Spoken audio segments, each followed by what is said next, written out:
Tawagin natin ang ating kapatid na Rudy! Rudy! Mamusaki!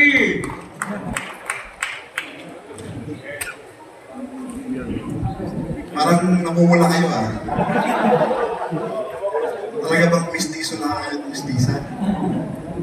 Opo, so sana po ay meron po ba kayong mga natutunan sa mga activities na ginawa kanina? Iiyak po tayo mamaya. Sige po, hindi ko na po hahabahan, no? 5 minutes na. Hindi, bigay ko na po agad kay kapatid na bombo na niya. Salamat po sa Diyos at traffic po kami dito. Nakita po na kayong paan. At ang grupo po ito ay isa po sa aming binabantayan din po ang DLRT. And then ito, karamihan po ata rito, Marshall, no? Region 3 and 4. At salamat po sa Diyos at ating NDC po ay majority. Sana po sa training na ginawa po natin at ang pagtuturo po sa atin ay ma-absorb po natin dahil malaki po ang pangailangan ng gawain.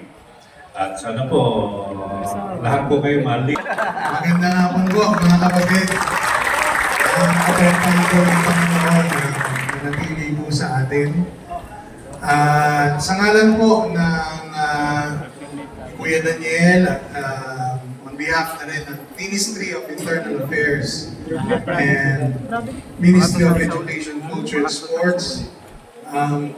Whether you like it or not po kasi tayo po ang magkakasama. So, kami po ay nakikisaya po sa inyo. Ito po ang kauna-unahan yata. Tama ba? Reference natin. Rajun, kauna-unahan. Mga kapatid, ito po yung bilang pagtugon into disaster response rescue team.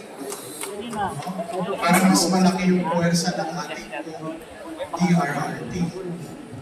Yan po ang goal po natin paglulupin ng Panginoon. Meron tayong RAPS na 267, meron tayong K9 na 31, K9 handler, 1331, scanner operator P2